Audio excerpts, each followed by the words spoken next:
అలాంటి నాయకత్వం నుంచి వచ్చిన రాహుల్ గాంధీ గారు మే 6 తారీఖు 2022 వరంగల్లో రైతు డిక్లరేషన్లో 2 లక్షల రూపాయల రైతు రుణమాఫీ చేస్తామని మాట ఇవ్వడం జరిగింది. చాలా సందర్భాలలో చాలామంది నాయకులు, రాజకీయ పక్షాలు, విశ్లేషకులు కూడా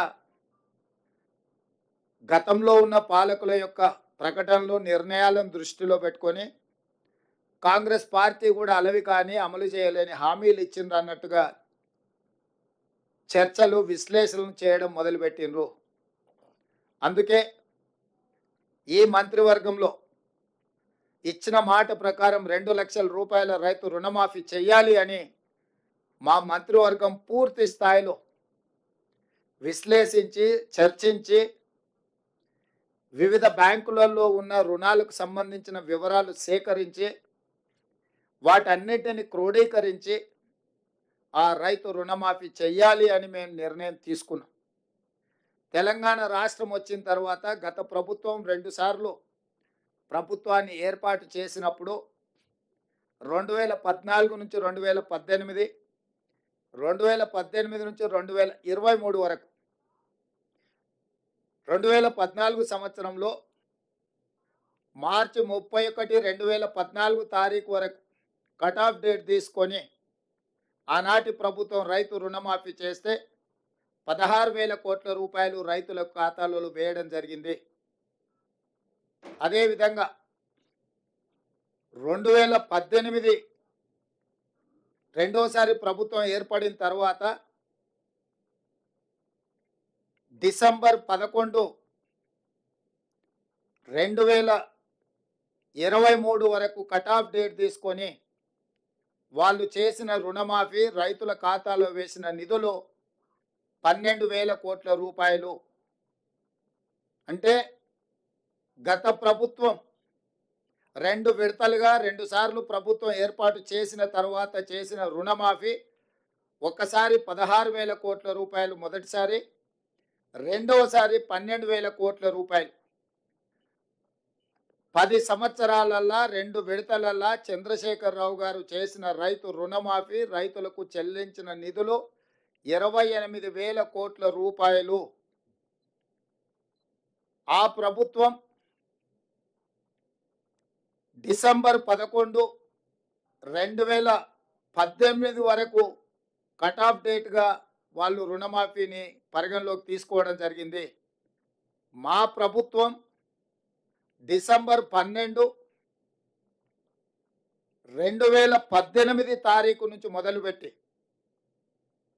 9, 12, 2023 వరకు సరిగ్గా 5 సంవత్సరాలు గత ప్రభుత్వం, మళ్ళొక్కసారి నేను చెప్తున్నా, గత ప్రభుత్వం డిసెంబర్ 11, 2018 తారీఖు వరకు కట్ ఆఫ్ డేట్ పెట్టి 2వ విడత రైతు రుణమాఫీ చేసింది. డిసెంబర్ 12, 2018 తారీఖు నుంచి తీసుకున్న రుణాలు డిసెంబర్ 9, 2023 వరకు 5 సంవత్సరాల మధ్యకాలంలో ఈ రాష్ట్రంలో ఉన్న రైతులు తీసుకున్న 2 లక్షల రూపాయల వరకు రుణమాఫీని చెయ్యాలని మా ప్రభుత్వము ఈ మంత్రివర్గంలో నిర్ణయం తీసుకున్నది. ఇచ్చిన మాట ప్రకారం 2 లక్షల రూపాయల రుణమాఫీ చెయ్యాలి.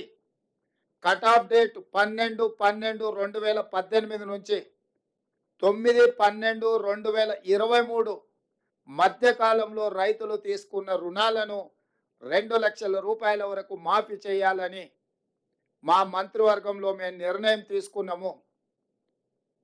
ఈ రుణాలు మాఫీ చేయడానికి దాదాపుగా 31,000 కోట్ల రూపాయలు అవసరం అవుతున్నది.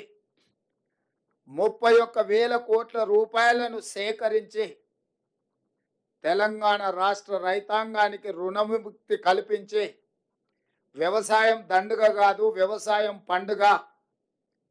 ఈ ప్రభుత్వం, ఈ ప్రజాపాలన రైతు సంక్షేమం, రైతు రాజ్యం ఒక సంక్షేమ రాజ్యంగా, అభివృద్ధి రాష్ట్రంగా ముందుకు తీసుకెళ్తామని సంపూర్ణమైన విశ్వాసం, భరోసా కల్పించడానికి ఈరోజు మా మంత్రివర్గం నిర్ణయం తీసుకున్నది.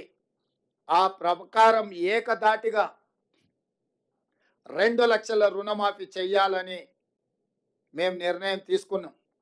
గత ప్రభుత్వం రుణమాఫీ ₹1,00,000 చేస్తామని, 4 విడతలని, వడ్డీలు చెల్లిస్తామని రకరకాల ప్రకటనలు చేసి వాయిదాల మీద వాయిదాలు వేసుకుంటూ రైతులను, వ్యవసాయాన్ని సంక్షోభం వైపు నెట్టేసి రైతుల ఆత్మహత్యలకు కారణమైంది.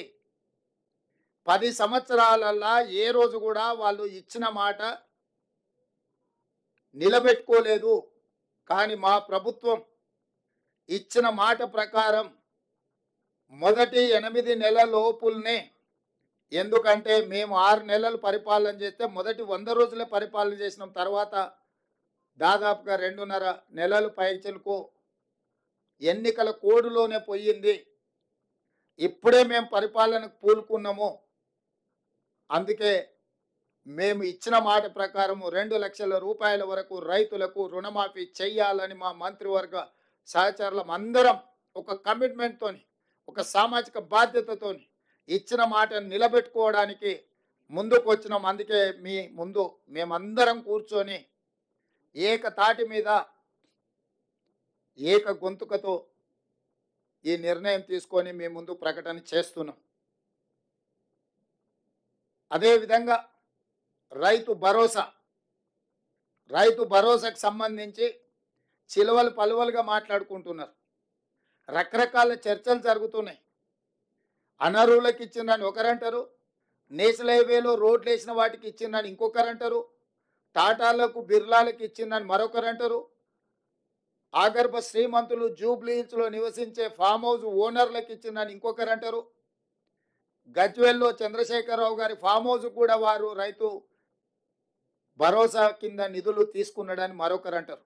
ఇట్లా రకరకాల చర్చలు జరుగుతున్నాయి. కాబట్టి మేము 4 గోడల మధ్యలో మా మంత్రివర్గమే కూర్చొని మేమే మాట్లాడుకొని మేమే విధి విధానాలు ఖరారు చేసి ఏదో నిర్ణయాలు తీసుకోవాలన్న ఆలోచన మాకు లేదు.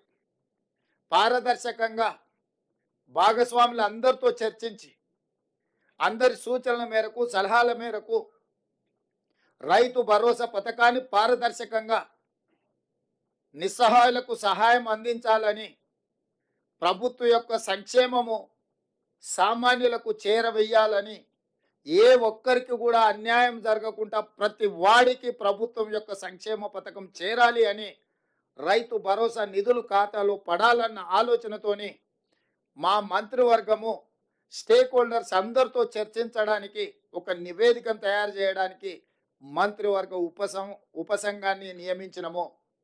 దానికి ఆర్థిక మంత్రిగా, ఉప ముఖ్యమంత్రిగా ఉన్న బట్టి విక్రమార్క గారు నాయకత్వం వహిస్తారు.